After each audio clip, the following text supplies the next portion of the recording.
여러분 안녕하십니까, 루이입니다. 날씨가 굉장히 추워졌죠. 저도 이 추워진 날씨를 대비해서 롱패딩을 한 벌 구입을 했는데요. 요즘 많이 고민하실 거예요. 이 평창 롱패딩이 어떻고 충전재가 뭐 어떻고 뭐. 제가 오늘 이 롱패딩을 어떻게 골라야 되는지, 또 그 안에 들어있는 충전재는 어떤 것들이 있고 어떤 특징들을 가지고 있는지 좀 설명을 해드리려고 합니다. 그래서 여러분들이 롱패딩 구매하시기 전에 보면 딱 좋은 영상 한번 준비했으니까요, 쭉 봐주시기로 하시죠. 출발! 이 롱패딩 구입하실 때 제일 신경 쓰셔야 될 거 두 가지를 알려드릴게요. 하나는 충전재, 그 다음 하나는 길이. 이렇게 두 가지만 기억하시면 됩니다.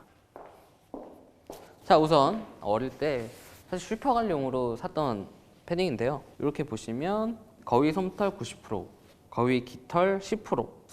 솜털 먼저 설명을 드릴게요. 솜털 같은 경우는 어떤 역할을 하냐, 이제 이렇게 살랑살랑 면적이 넓게 분포되어 있는 털들을 얘기하는데, 요 솜털이 하는 역할은 각기 모여서 공기들을 최대한 많이 가둬놓는, 요 한 칸의 공간 안에 최대한 공기층을 많이 형성하고 공기를 많이 가둬놓는 역할을 해요.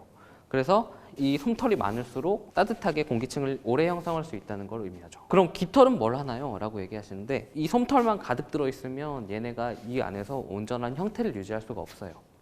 그 형태를 유지해주고 뭔가 이렇게 꼭 누르고 엉덩이로 찌부시키고 이랬을 때 다시 돌아오는 복원력을 가지게 만드는 힘이 바로 깃털이 하는 역할입니다. 그래서 우리는 그거를 얘네가 얼마나 잘 복원되는지, 얼마나 잘 돌아오는지를 표시하기 위해서 어떤 수치? 필파워라는 수치를 이렇게 800이라고 보이시죠? 필파워라는 수치를 사용하기 시작했습니다. 정확히 한 2년 전쯤까지 이 필파워가 이 패딩의 좋고 나쁨을 가르는 약간 그런 수치처럼 알려지긴 했었는데, 꼭 그렇진 않아요. 꼭 이게 높아야만 좋고 낮으면 나쁜 패딩이다라고 할 수는 없는데, 확실히 높은 수치로 나왔을 때 훨씬 더 잘 오래 유지되고 입을 수 있다. 여기다 입자. 웃길 것 같아. 한 가지 더 재밌는 건, 우리가 다운 패딩이라는, 다운 점퍼, 다운 패딩이라는 용어를 사용하려면 최소한 75% 이상의 솜털이 이렇게 안에 들어가 있어야 합니다.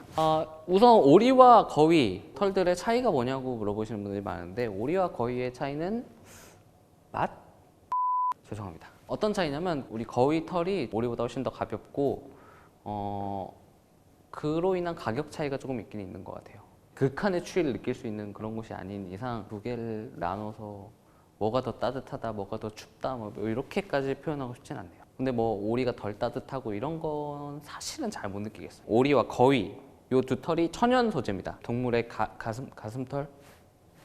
가슴털을 이용해서 만든 충전재라고 하는데, 여러분들이 또 많이 보시는 충전재가 하나 더 있죠. 바로 웰론인데요. 폴리에스테르 뭐 이렇게 얘기하는데, 그게 뭐냐? 쉽게 생각하시면 이 겉감으로 사용된 재질들이 폴리에스터인데, 실제로 보시면 여기에는 뭐 폴리에스터 겉감 100% 이렇게 나와 있거든요. 웰론 소재라는 애들은 이 안에도 얘네가 가득 차 있는 건가요? 라고 생각하실 수 있는데, 그렇진 않아요. 굳이 폴리에스터라고 하지 않고 웰론이라고 표현하는 이유는 뭐냐면, 저 폴리에스터라는 소재를 활용해서 우리가 정말 그 솜털이나 깃털의 역할을 할 수 있는 형태로 가공을 시켰을 때 웰론이 됩니다. 웰론이 더 나쁘거나 하진 않아요, 사실. 네, 웰론이 좀 저렴하다 보니 아무래도 이게 더 나쁜 거야 라고 생각할 수 있는데, 그렇진 않아요. 따뜻한 정도로 비교하자면 어느 정도 조금 성능은 떨어질 수도 있겠지만, 밖에서 비나 눈을 맞았을 때 관리가 용이한 점이나 또 세탁도 조금 더 용이하겠죠, 아무래도. 뭐 얘네가 뭐 무게는 잘 모르겠는데 일단 싼 게 굉장히 큰 이점이죠. 패딩을 고민하실 때 솔직히 가격도 안 보실 수가 없잖아요. 전투용 패딩을 준비하실 때 나는 밖에서 뭔가 산행을 한다거나 눈비를 맞으면서 활동할 일이 굉장히 많은데, 그때 뭔가 따뜻하게 입고 싶은 소재를 찾으실 때는 오히려 웰론이 더 적합할 수 있습니다. 솜털, 깃털 설명을 드렸는데, 그래서 이 솜털과 깃털의 혼방률 몇 대 몇이 가장 좋은가요? 라는 질문이 굉장히 많아요.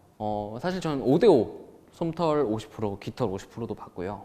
6대4, 7대3 당연히 받고, 75대25, 그 다음에 9대1 비율까지 봤는데, 사실 뭐가 가장 좋다 나쁘다를 결정할 수 있는 정답은 없어요. 정답은 없지만 확실히 가격 면에서 차이를 보이고요. 그래서 제가 가장 추천해드리고 싶은 비율은 사실 8대 2예요. 솜털 80%, 깃털 20%. 이 비율을 왜 추천을 드리냐면 뭐 우리가 흔히 많이 알고 있는 그런 좋은 브랜드들에서 나오고 있는 제품들 중에 8대 2 비율로 나온 제품이 따뜻하면서 그나마 가격도 합리적으로 많이 나오거든요. 근데 여기다가 9대 1로까지 올라갔을 때 사실 더 따뜻하겠지만 가격이 비싸고요. 근데 그 밑으로 너무 떨어지게 되면 가격은 싸지만 엄청난 보온성을 기대하기 힘들다.